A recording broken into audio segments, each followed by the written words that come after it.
खरं तर आज आमच्या आझाद मैदानावरती मराठा समाजाचा आंदोलनाचा मोर्चा चाललाय। आज आमच्या आंदोलनाची लढाई आजची लढाई नाहीये। 1962 सालापासून अण्णासाहेब पाटलांनी या लढाईची सुरुवात केलेली आहे। आज 2025 म्हणजेच गेल्या 40-45 वर्षापासून आमचा मराठा समाज आंदोलनासाठी रस्त्यावरती कायद्याची लढाई लढत आहे। तर सांगायचं तात्पर्य असं आहे की भारतीय संविधानाच्या आर्टिकल 15 आणि 16 मध्ये असं लिहिलेलं आहे, जर एखादा समाज आर्टिकल 15 मध्ये असं लिहिलेलं आहे की सर्वांना समानतेचा हक्क, आणि भारतीय संविधान असं सांगतं की सर्वांना समानतेचा न्याय, आणि आर्टिकल 1644 मध्ये असं लिहिलेलं आहे, जर एखादा समाज सामाजिक आणि शैक्षणिक दृष्ट्या दुर्बल असेल तर त्या समाजाला आरक्षण दिले जाऊ शकते। याच आर्टिकलचा आधार घेऊन केंद्र सरकारच्या वतीने कालेकर आयोग, बापट आयोग, देन गायकवाड आयोग, आणि त्याच्यानंतर 1980 मध्ये मंडल कमिशन आयोगाची स्थापना करण्यात आली। या मंडल कमिशन आयोगामध्ये ओबीसीच्या 3743 जातींचा समावेश करण्यात आला। त्या जातीमध्ये आमची ओबीसी जात ही नमूद करण्यात आली। आमचा जर समाज, आमच्या या चारही आयोगांनी जर आमचा मराठा समाज हा मागास आहे जर हे नमूद केलेलं आहे, तर आमचा समाज हा ओबीसी आरक्षणामध्ये बसतो, म्हणजेच आमचा समाज हा आरक्षणासाठी पात्र आहे। आता दुर्दैवाची गोष्ट आहे, आमचा समाज हा गेल्या 30-40 वर्षापासून ओबीसी मागास ठरलेला असून सुद्धा आम्हाला ओबीसी मधून आरक्षण दिले जात नाही। याच्यामध्ये राजकीय महत्वाकांक्षा अशी आहे की जर हा ओबीसी समाज या ओबीसी समाजाचं, या मराठा समाजाच्या राजकारणामध्ये प्रस्थ जास्त आहे। जर या समाजाला जर हे आरक्षण मिळालं तर येणारी पिढी ही राजकीय दृष्ट्या सुदृढ होईल, या पिढीची येणारी पिढी, या राजकारणाची येणारी पिढी सक्षम होईल। मग राजकारणाच्या सतरंजा पत्रा उचलायला कोणी शिल्लकच उरणार नाहीये।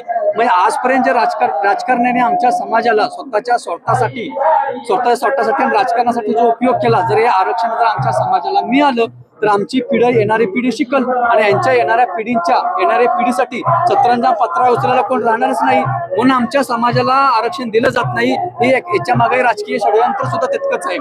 दुसरी गोष्ट अशी आहे की आमच्या समाजाला असं म्हटलं जातं की तुम्हाला एससीबीसीचं आरक्षण दिलेलं आहे। कायद्याच्या तरतुदीमध्ये एससीबीसी हा प्रॅक्टिकली कुठला शब्दच नाहीये। एससी म्हणजे काय, शेड्यूल, एससीबीसी म्हणजे काय सांगतो, शेड्यूल आणि एज्युकेशनल बॅकवर्ड क्लास। पण आर्टिकल 16 मध्ये असं ऑलरेडी मेन्शन केलेलं आहे, जर जो समाज, आर्टिकल 340 मध्ये सुद्धा असं मेन्शन केलं, जो समाज शैक्षणिक दृष्ट्या आणि सामाजिक दृष्ट्या जर बॅकवर्ड असेल तर त्याला ओबीसी मधूनच आरक्षण देण्याचं आहे।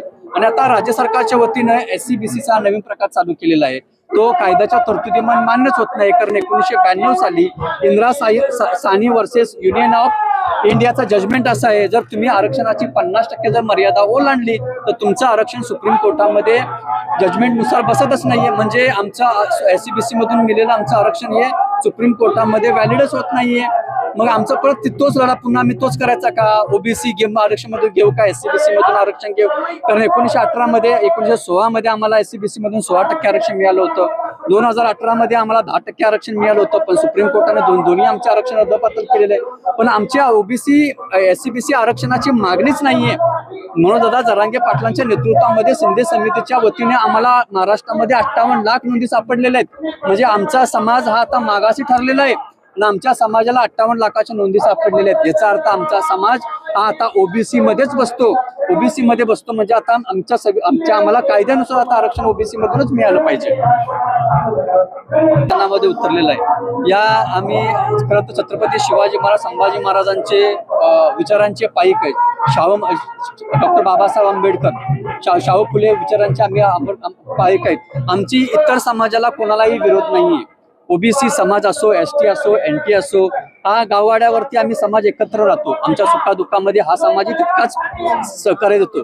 एखादा आमच्या गावगाड्यामध्ये जर एखाद्या समाजामध्ये दुःखाचं संकट आलं तर मराठा समाज हा ओबीसी असो, एनटी असो, सर्व समाजाच्या मध्ये आम्ही गावगाड्यामध्ये एकत्र होतो। पण आता राजकारणाची काही लोकांची पोळी भाजण्यासाठी आमच्या ओबीसी समाज विरुद्ध मराठा समाज अशी भांडण लावून द्यायचं आहे, जेणेकरून आमचा मराठा समाज असा म्हणेल की सर्व समाजाचे आरक्षणच रद्द करा। नाही, आमची मनोजदादा जरांगे पाटलाची ती कधीच मागणी नव्हती। आमच्या मनोजदादा जरांगे पाटलांनी या अगोदर सांगितलेलं आहे, ज्या समाजाला मिळतं त्या समाजाला दिलंच गेलं पाहिजे, पण आमच्या समाजाचं हक्काचं जे आम्हाला आहे ते सुद्धा मिळालं पाहिजे। माझी मराठा समाजाला विनंती आहे, बघा ही आपली आरक्षणाची शेवटची लढाई लढली जाते। जर आज आपला समाज हरला तर मला वाटत नाही भविष्यामध्ये एवढं मोठं आंदोलन उभं राहील। त्यामुळं आपण ज्या ठिकाणी कुठे असेल, महाराष्ट्राच्या कानाकोपऱ्यामध्ये आपण ज्या ठिकाणी कुठे असेल त्या ठिकाणी तुम्ही तुमच्या पद्धतीने आरक्षणाला सपोर्ट करा। मग तुम्ही सोशल मीडिया असो, तुम्ही तुमचे विचार तुमच्या समाजामध्ये पोहोचवत राहा, जेणेकरून आपला समाज आता जागृत झाला पाहिजे आणि येणारी पिढी या आरक्षणामध्ये बसून येणारी पिढीचं भवितव्य घडलं पाहिजे. दुर्दैवाची गोष्ट अशी आहे, मुघलांच्या लढाईमध्ये असो, या देशाच्या स्वातंत्र्याच्या लढाईमध्ये असो, किंवा आता देशाच्या संरक्षणासाठी आमचे समाज, खास करून ओबीसी आणि मराठा समाज आमची लढाई लढत आहे. त्या ठिकाणी आमचा समाज उभा आहे.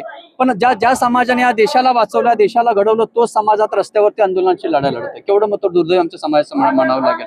असो, आम्ही मनोज धनांजय पाटलाच्या नेतृत्वामध्ये आम्ही आरक्षणाची लढाई लढतोय आणि आम्ही जिंकणार. आणि आम्हाला ओबीसी मधूनच आरक्षण हवंय. आम्हाला एसी बीसी काही असं बीसी काहीच नकोय. आम्ही आता ठाम झालेलो आहे, आमचं संविधानाच्या तरतुदीमध्ये टिकणार आहे. आम्हाला ओबीसी मधून आरक्षणच हवं आहे.